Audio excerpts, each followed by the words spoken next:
भाई नमस्कार. नमस्कार. अ, आपण आज मसावत गावामध्ये मसावत तालुका कोणता येतो आपला?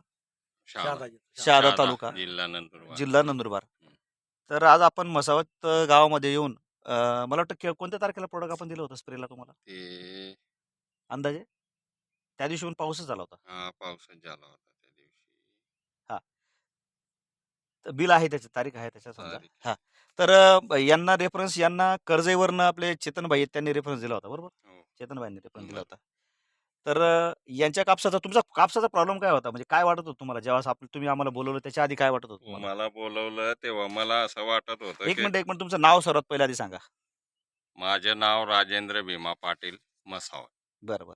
तर काय प्रॉब्लेम होता त्याच्यामध्ये? काप कापसाला असा प्रॉब्लेम होता साहेब, हां. का कापूस वो गेला कामातून असं होता. बरं, बरं, बरं. मातून गेला होता कापूस असं.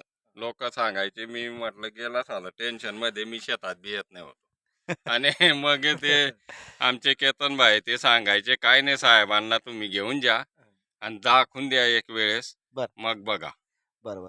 तर प्रथम तशी ज्या दिवशी आपण आलो त्या दिवशी शेतात यायला पावसाची परिस्थिती अवघड होती हा. आणि जी बोंडांची संख्या होती, आता आपण जर बघू शकतो समजा त्यावेळेस ॲक्चुअली व्हिडिओ नाही घेतला आपण. झाड फक्त लदलेलं होतं. खालच्या बाजूने बोंड होते सगळे. काय नाही, खालच्या बाजूने म्हणजे 8-10 बोंडे होते बरोबर, त्याला. आपण बरोबर. मोजून गेलो होतो त्या हो, हो, दिवशी. हो. आणि आता 30-40 बोंड्यांची 50च्या पोझिशन. वर आहे. हा. हा, 50 ने उच्चाच आहे. पण भाऊ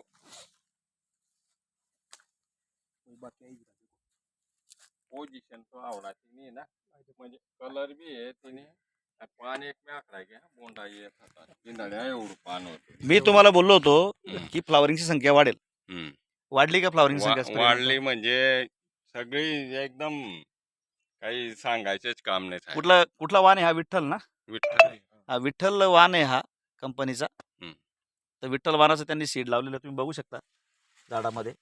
झाडाची वरपर्यंत फुलफुगडी त्याला सेट झाली स्प्रे शेड्यूलच्या कारभारामुळे. नाहीतर शेतात तुम्ही ऐकलं त्यांच्याकडून, याला फुलफुगडी वगैरे वरच्या बाजूला काहीच नव्हतं. खाली फक्त त्याला दिसत होतं थोडंफार. तर नुसता म्हणजे बघणारे म्हणत होते, की नुसता माजून चाललाय कापूस असं म्हणायचं होतं. पण आज हातात आल्यासारखं वाटतंय प्लॉट. बरोबर ना भाई? तर काय सांगाल भाई हिंदभूमीचं प्रोडक्ट वापरायला सजेस्ट कराल का शेतकऱ्यांना? मग लोकांनी वापरलं पाहिजे का? मग वापरायलाच पाहिजे. चालेल भाई हरकत नाही. धन्यवाद. धन्यवाद. धन्यवाद.